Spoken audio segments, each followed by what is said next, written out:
மலேசியாவிலிருந்து பாஸ்கரின் தாயார் கடிதம் எழுதியிருந்தார்கள். பாஸ்கரின் தம்பி சிங்கப்பூரில் இருக்கிறான். அவர்கள் மட்டுமே அங்கு இருக்கிறார்கள். அவன் ஒரு சைனீஸ் பெண்ணை மணந்து கொண்டு சிங்கப்பூர் சென்று விட்டான். அம்மாவை கூட வந்து பார்ப்பதில்லையாம். உடல் நலமில்லாமல் இருப்பதாக எழுதியிருக்கிறார்கள். அங்கு இருக்கும் ஜவுளி கடையை விற்றுவிட்டு இந்தியாவிற்கே வந்து விடலாம் என்று இருக்கிறேன்.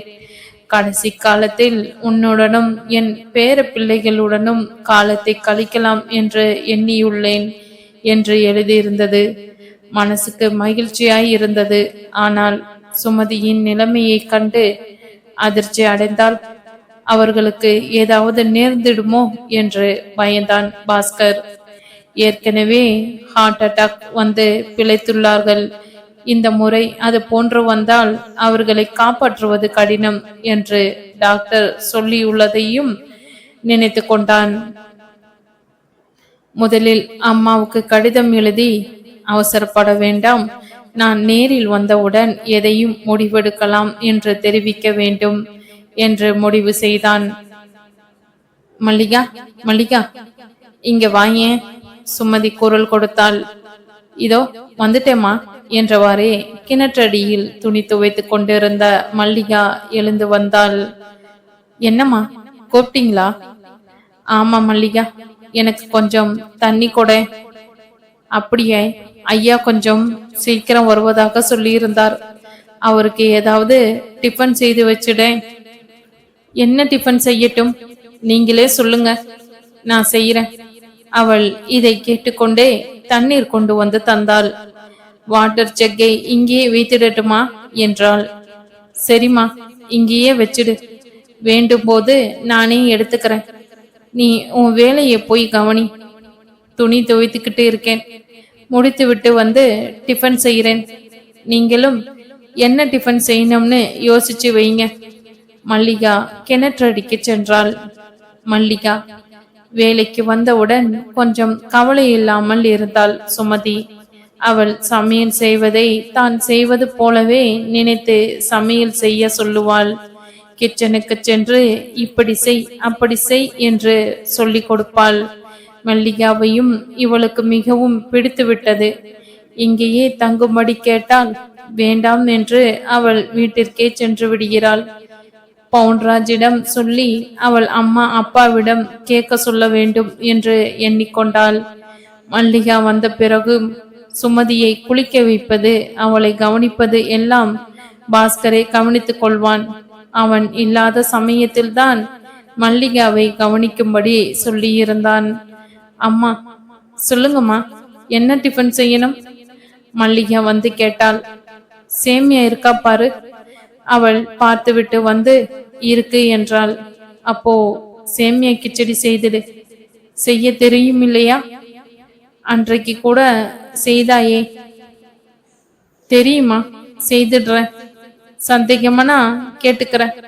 முதலில் டீ போட்டு 2 பேரும் சாப்பிடுவோம், பிறகு டிஃபன் செய்யலாம். சரிம்மா, டீ போட்டு கொண்டு வரேன். அவள் கிச்சன் பக்கம் சென்றாள்.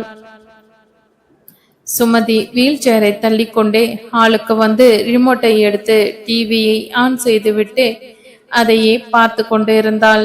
ஹிந்தி பாட்டு போட்டு கொண்டு இருந்தாள். பழைய பாடலாக இருந்ததால் கேட்பதற்கு இனிமையாக இருந்தது. கேட்டுக்கொண்டே பார்த்து கொண்டு இருந்தாள். மல்லிகா டீயுடன் வந்தாள். சுமதியிடம் டீயை தந்தாள்.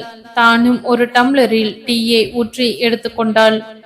டீ சாப்பிட்டு கொண்டே இருவரும் டிவி பார்த்து கொண்டிருந்து விட்டு டிஃபன் செய்ய கிச்சனுக்கு சென்றனர். மல்லிகா சுமதியின் வீல் சேரை தள்ளி கொண்டே கிச்சனுக்கு வந்தாள். நீங்க டிவி பார்க்கணும்னா போய் பாருங்களேன், நான் டிஃபன் செய்துட்டு வந்துடுறேன். மல்லிகா சுமதியிடம் சொல்லிக்கொண்டே கடாயை எடுத்து ஸ்டவ் மீது வைத்து எண்ணெயை ஊற்றினாள். வேண்டாமா, நான் இங்கேயே இருக்கேன். சுமதி அவள் சமைப்பதை பார்த்து கொண்டே புத்தகம் படித்து கொண்டு இருந்தாள். பாஸ்கர் எம்டிக்காக வெயிட் பண்ணி கொண்டு இருந்தான். 6 மணி ஆகியும் அவர் வரவில்லை.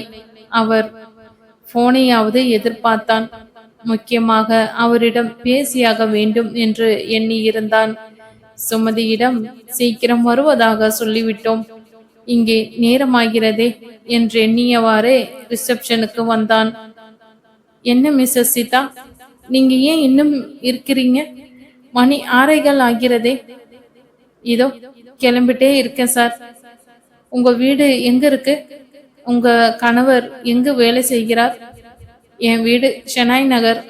என் கணவர் டிவிஎஸ் கம்பெனியில் வேலை செய்கிறார். என்ன போஸ்டிங்கில் இருக்கிறார்? நான் தெரிந்துக்கலாமலா? ஓஎஸ், தெரிந்துக்கலாம் சார். Chief engineering. நேற்றுதான் அவருக்கு ப்ரொமோஷன் கிடைத்ததாக சொன்னார். அப்போ எங்க கம்பெனியில் நீங்க வேலைக்கு சேர்ந்த நேரம் உங்க கணவருக்கு ப்ரொமோஷன் கிடைத்திருக்கு இல்லையா? அப்படியும் வச்சுக்கலாம் சார். அவள் சிரித்தாள். உங்க மனைவி வேலை செய்கிறார்களா சார்? கீதா பாஸ்கரிடம் கேட்டாள். இல்லை. அவன் முகத்தில் சற்று மாறுதல் காணப்பட்டதை சீதா கண்டுபிடித்து விட்டாள். ஹவுஸ் வைஃபா என்று கேட்டாள் சீதா. ஆமாம். ஒரே வார்த்தையில் ஆமாம் இல்லை என்று பதில் சொன்னதால் மேற்கொண்டு கேள்விகளை கேட்காமல் நான் போய் வரேன் சார் என்றாள் அவள். பாஸ்கர் ஓகே குட் நைட் என்று விடை பெற்று கொண்டான். போன் மணி அடித்தது. எடுத்தான். எம்டி தான் பேசினார். ஹலோ பாஸ்கரா? ஆமா சார். நீங்க வீட்டுக்கு போகலையா? சீக்கிரம் போக கூடாது. சுமதி தனியா இருப்பாளே, உங்களுக்காக தான் வெயிட் பண்ணேன். என்ன விஷயம் பாஸ்கர்? ஒரு முக்கியமான விஷயம் உங்களிடம் டிஸ்கஸ் பண்ணணும். நாளைக்கு காலையில் நீங்கள் ஃப்ரீ தானே சார்? ஒன்றும் ப்ரோக்ராம் இல்லை, காலையிலே பேசிக்கொள்ளலாம். குட் நைட் என்று போனை வைத்து விட்டார். பாஸ்கரும் ரிசீவரை வைத்துவிட்டு வீட்டிற்கு புறப்பட்டான். அவன் பைக்கை ஸ்டார்ட் செய்யவும் பவுன்ராஜ் வரவும் சரியாய் இருந்தது. என்ன சார், புறப்பட்டுட்டீங்களா? ஹலோ பவுன்ராஜ், வாப்பா. எங்காவது சவாரி இருக்கா? இல்ல சார், ஃப்ரீ தான் சார். அப்போ வா, வீட்டுக்கு போகலாம். இருவரும் பாஸ்கரின் வீட்டிற்கு சென்றனர். வெளியில் வண்டி சத்தம் கேட்டதும் மல்லிகாவை கதவை திறக்கும்படி சொன்னாள் சுமதி. சுமதி ஹாலில் இருந்தபடியே பாஸ்கரையும் பவுன்ராஜையும் வரவேற்றாள். என்ன தம்பி, சௌக்கியமா? உள்ளே வா, வந்து உட்கார். இருவரும் மௌனமாகவே சோஃபாவில் வந்து அமர்ந்தனர். சுமதி பவுன்ராஜிற்கு டிஃபன் கொடுக்க சொல்லு. நீங்களும் முகத்தை அலும்பிட்டு வாங்க, 2 பேரும் டிஃபன் சாப்பிடுங்க. பவுன்ராஜையும் அழைத்து கொண்டு பாத்ரூம் பக்கம் சென்றான் பாஸ்கர். மல்லிகா வந்தவுடன் சுமதியை பார்த்து கொள்ள வீட்டில் ஆள் இருக்கிறது என்ற மனநிறைவுடன் எண்ணிக்கொண்டே டைனிங் டேபிள் பக்கம் வந்து அமர்ந்தான். அலுவலகத்திலும் நிம்மதியாக பணியை செய்ய முடிந்ததை பவுன்ராஜையும் அமரும்படி சொன்னான். டைனிங் டேபிள் பக்கத்தில் சுமதி டிஃபன் பரிமாற ரெடியாக இருந்தான். பாஸ்கருக்கும் பவுன்ராஜுக்கும் சுமதியே டிஃபன் எடுத்து வைத்தாள். தன் கையால் பிறருக்கு டிஃபன் கொடுக்கும் போது அவளுக்கு திருப்தி இருந்தது. உதவியாய் இருந்தாள் மல்லிகா. அவளுக்கு பவுன்ராஜின் பிளேட்டில் மறுபடியும் கிச்சடியை வைத்தாள். மல்லிகா சட்னியை போட்டாள். வேண்டாம் போதும் என்று பவுன்ராஜ் சொல்லியும் கேட்காமல் சாப்பிடு தம்பி என்று சுமதி பரிமாறினாள். பவுன்ராஜ் மிகவும் சந்தோஷமாக காணப்பட்டான். ஹோட்டலில் சாப்பிட்டு வந்தவனுக்கு இது போன்ற வீட்டு சாப்பாடு கிடைக்கும் போது ருசித்து சாப்பிடுவான். தம்பி, அடிக்கடி வீட்டுக்கு வாப்பா. இப்பொழுதுதான் மல்லிகா இருக்கிறாளே, சமைத்து கொடுக்க முடியாத போது உன்னை கூப்பிட முடியல. இப்பொழுது அந்த ப்ராப்ளம் இல்லையே, உன் சொந்த வீடு மாதிரி நினைத்துக்கொள். வந்து சாப்பிட்டுட்டு போ தம்பி.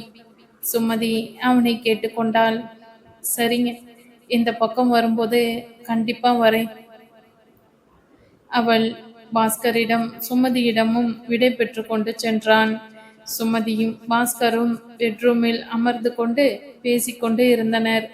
மல்லிகா வந்து வீட்டிற்கு போவதாக சொல்லிவிட்டு சென்றாள்.